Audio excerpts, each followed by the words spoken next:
coisa de exaltar a presença feminina na música, de tentar cavar espaço, porque foi o que acabou te levando à lista das 100 mulheres mais influentes e inspiradoras do mundo, da BBC, que eu considero algo, assim, é um destaque internacional de grande relevância, né? E por uma rede de notícias que é muito tradicional, muito respeitada no mundo todo.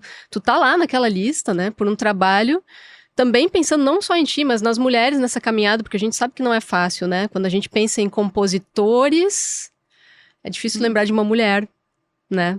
É. Como é que foi isso, essa história? Tu descobriu uma enciclopédia em Londres, né? Ali que tudo começou. Conta um pouco disso, porque eu acho que essa história é incrível, as pessoas precisam conhecer isso. Não, essa história é incrível. Eu sou suspeita, mas essa história é incrível por várias razões e pra mim também. Eu achei, por acaso, num sebo lá em Londres, que acontece nos domingos, na frente num lugar bem legal, na frente do rio, ali, é muito legal.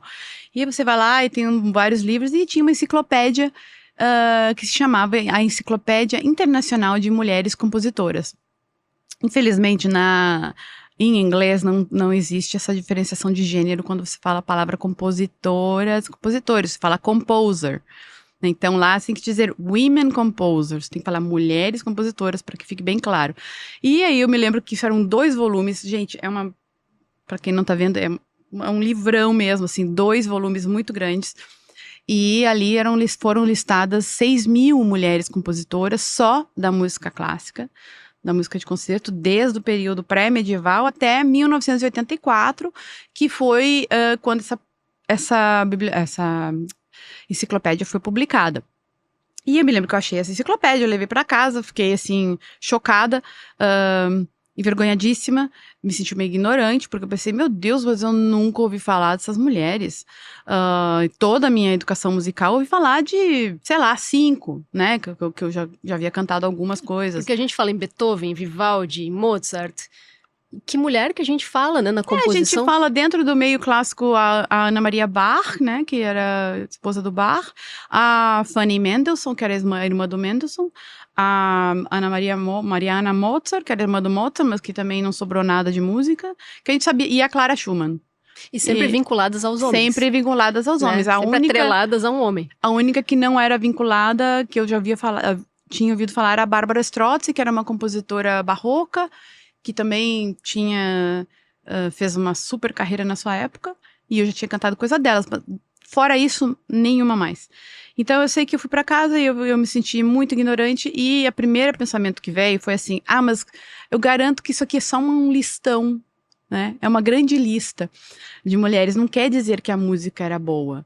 E nesse momento, eu acho que foi pra mim muito, assim, revelador, porque eu me dei conta, nossa, como é que eu pensei isso? A primeira coisa que eu pensei foi, a música não era tão boa, é só uma lista.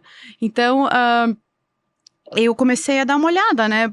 Comecei a olhar no YouTube, hoje é tão mais fácil, Spotify, e comecei a descobrir música, e comecei a descobrir história, e comecei a ouvir, e comecei a me achar assim, meu Deus, o que aconteceu, o que tá acontecendo, e aí eu volto lá na Gabriela, criança, lá em Sapucaí do Sul, com a minha mãe, me contando histórias, que eu sempre conto, ela sempre contava histórias, mas imagina, o Beethoven era surdo, e ele conseguiu tudo, o Einstein era disléxico, o Walt Disney faliu não sei quantas vezes, é claro que a gente consegue se superar, sabe, essas histórias de superação para mim eram muito importantes, né, e eu pensei, meu Deus, como é que a minha mãe não sabia dessas mulheres, como que seria legal na escola eu tivesse ouvido a história dessas mulheres.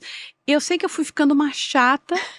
Tu tinha que fazer alguma coisa com aquilo, né? Eu tinha que fazer alguma coisa com aquilo, e um dia eu tava no café da manhã com o meu marido, que é engenheiro, não tem nada a ver com música, não, engenheiro musical. E ele falou assim pra mim, olha, é muito legal tu me contar a história dessas mulheres, é muito inspirador, tô adorando ouvir YouTube, faz 1 ano e meio que a gente faz isso no café da manhã, mas tu tá entendendo que nada vai acontecer, né, se tu continuar me contando histórias de mulheres aqui, então tu vai fazer alguma coisa ou quê? E aí eu me lembro que nesse dia eu pensei, é verdade, eu acho que eu tenho que fazer alguma coisa. E eu não sabia exatamente o que fazer, e uma coisa que eu me dei conta é que eu não sou a primeira pessoa que começou a fazer essa pesquisa de forma alguma. Tem acadêmicos que já fazem isso desde a década de 70. ou até antes. E eu pensei, eu não quero fazer nada acadêmico, eu não quero fazer nada difícil de ler ou muito longo. Então, eu vou fazer um site bem simples.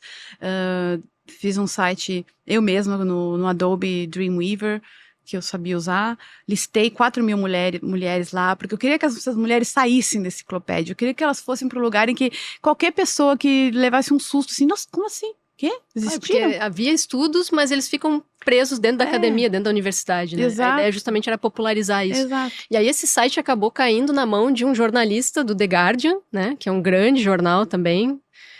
Esse site acabou caindo, né, na mão desse jornalista, porque daí, além do site de publicar a lista, de fazer umas entrevistas, botar uns vídeos lá, fazer umas playlists, eu, de curiosidade própria, porque eu me dei conta que eu fui a concertos a minha vida inteira. E por que compositoras, né? Porque a gente vai num concerto, a gente consegue enxergar no palco. Ah, quantas mulheres mais ou menos tem? Tem uma maestra? Não, tem. Okay. Quem é o solista? É homem, é mulher? Você consegue ver visualmente. Compositores, você nem pensa, você pega o programa, tá ali um sobrenome, às vezes tem só o inicial, né? Você não sabe nem se é homem, se é mulher. Então, eu passei indo a concertos a minha vida inteira, nunca questionando um programa. Uhum. Então, eu me dei conta, eu vou olhar nas orquestras do mundo, as maiores do mundo. Por que as orquestras do mundo? Porque elas têm acesso assim, a um público que poderia estar ouvindo essa música, né? Um público que poderia estar falando sobre essas mulheres e tendo dinheiro. O Filarmônica de Berlim, várias orquestras dos Estados Unidos, de lá mesmo. E aí eu mesma contei, e a presença na época, no dia quando eu lancei o site, que foi no Dia Internacional da Mulher de 2018, era que dentro dessas 15 orquestras, só 2,3%, 2,3% da música tocada nessas grandes salas eram escritas por mulheres. É muito pouco. Por causa disso, esse jornalista do Guardian pegou esse pequeno infográfico, né, que foi muito chocante, porque nós estamos no século XXI, a gente vive em um achismo de que as coisas estão muito melhores para as mulheres, né, na música. Nossa, você veja a Taylor Swift, a Beyoncé, tem mais, a gente vai num concerto, a gente vê mais uma mulher tocando ou regendo, e a gente acha que tá resolvido o problema. Não está resolvido o problema, está muito longe de estar resolvido o problema, e todos nós fazemos parte disso, né, e por isso que eu acho que é tão importante que a gente publique esses dados. Claro. E esses dados foram muito reveladores, tanto que esse jornalista pegou, fez uma matéria e botou lá no Guardian que tinha uma soprano em Londres, a Gabriela Di Latio, que tem agora o Donne, se chama Donne, que são mulheres em italiano, Women in Music, mulheres na música, e aí aconteceu que mulheres do mundo inteiro começaram a me escrever. Pois é, porque abriu um portal para essas mulheres, inclusive, ganharem visibilidade, porque é incrível, né? Com 4.000 compositoras, muito mais do que isso. Muito mais. Totalmente invisibilizadas, né? Muito mais. E aí eu comecei a receber, assim, era tipo, muito obrigada. E até hoje eu recebo. Eu recebo semanalmente, às vezes diariamente, mensagens de pessoas que falam como que a fundação mudou a vida delas, como que ajuda. Nossa, assim, é muito, muito emocionante para mim você ver que um pequeno gesto pode realmente ter uma repercussão tão grande na vida e artística de tantas pessoas e também na nossa vida como pessoas de conseguir escutar, né, isso de volta, que ainda falta muito, mas que ao menos existe assim uma onda, né, que está se propagando, né. Quer dizer, então eram 2,3% das composições tocadas pelas 15 maiores ou principais orquestras do mundo eram de mulheres. E esse número avançou muito pouco de lá para cá, né? Na última pesquisa, quantos por cento de mulheres? A última pesquisa, que agora tem mais de 110 orquestras do mundo inteiro, né? Porque a fundação foi crescendo aos pouquinhos, e aí eu me dei conta que a gente precisava expandir essa pesquisa. A fundação é a única fundação do mundo que olha para esse dado, né? Hoje em dia está 7,5%. 7,5% do repertório. Do geral, né? Se você pega todas essas orquestras juntas. Mas se você vai olhar na pesquisa, que é a pesquisa individual por orquestra, você vai ver que tem muitas orquestras que estão a 0%. E aí tem algumas que fazem melhores, né? Que estão ali, que daí puxa o resultado maior da pesquisa para cima. Mas a realidade é que ainda a maioria das orquestras do mundo estão em números assim, menos de 5%. E além de fazer tudo isso, tu ainda inventou de quebrar um recorde do Guinness, que eu falei no início do episódio aqui, inventou de fazer uma transmissão com mais de 26 horas de música ininterrupta ao vivo no YouTube, sem cortes, na Embaixada Brasileira em Londres. Teve até a Adriana Calcanhoto presente. Isso foi também uma estratégia para valorizar a presença dessas mulheres, né? E também contemporaneamente falando de mulheres que estão aí hoje, que estão atuando, né? Mas foi uma loucura, né, Gabriela? Como é que tu conseguiu isso? Não sei. O bom é que não pensei muito antes. Pra passar no Guinness não podia ter não podia parar muito. Entre Não um e outro podia tinha os cantores tinham que ir se revezando rapidamente. Não podia ter mais de 60 segundos de pausa. Em 24 horas, no fim, fizemos 26 horas. E, sem Isso significa que tu ficou sem dormir. Eu fiquei sem dormir 40 horas. Eu não cantei o tempo inteiro, eu cantei umas 6 vezes. E ali houveram mais de 90, quase 100 artistas que tinham cada 30 minutos, trocava, né? Tinham 2 palcos na Embaixada do Brasil. E aí a gente ficava trocando de um lado para o outro para não haver justamente essa pausa, porque senão você perdia o Guinness, né? Mas essa história do Guinness, assim, lembra que eu falei que meu marido fala que eu sou que nem um labrador? É porque, assim, tudo o meu desejo hoje em dia é realmente de acelerar essa mudança. Eu acho que a gente chegou num ponto hoje em dia que existem muitas desculpas, né? Se a gente começa a pensar na indústria musical de cima para baixo, as pessoas que têm a capacidade financeira de poder dentro da indústria de fazer essa mudança vão usar desculpas como mas a gente não tem a música, mas a gente não conhece a música, mas não tem partitura, mas não tem gravação, e aí existe todos esses problemas, né, e aí eu cansei um pouco de tentar mudar a indústria de cima para baixo, e eu acredito muito na força da arte como mudança transformadora social. E aí vem daquela coisa que eu falei, desde sempre como cantora eu quis aproximar essa música que é chamada de elitista do grande público, porque não é elitista. O que faz elitista não é a música, às vezes as construções ao redor da música. E a questão do Guinness foi isso, eu pensei, a gente tá vivendo numa bolha muito pequena, que tá parecendo que eu só tô falando de compositoras da música clássica, e não é. É muito mais. Então, né? é muito mais, né? A história dos problemas das mulheres em todos os aspectos da indústria musical, né? Produção musical, instrumentista, maestra, mulheres em posições mais altas dentro das estruturas empresariais da indústria musical. Enfim, é tudo, né? Cantores, compositores, tudo. E aí eu sei que eu pensei, bom, mas como é que eu posso atingir agora, entrar porque existe, assim, hoje em dia, um desejo muito grande. Eu vi quando eu fiz a campanha do Guinness, de que existe essa mudança, né? O nosso mundo é um mundo tão diverso. Imagina, a gente é brasileiro. A gente vive num país que é diverso. E um resultado dessa pesquisa que a Fundação faz não é só de mulheres. Mostra muito a falta de diversidade que a nossa música tem. A maioria das músicas de mulheres mesmo que tem, ou de homens, são todos homens e mulheres brancas.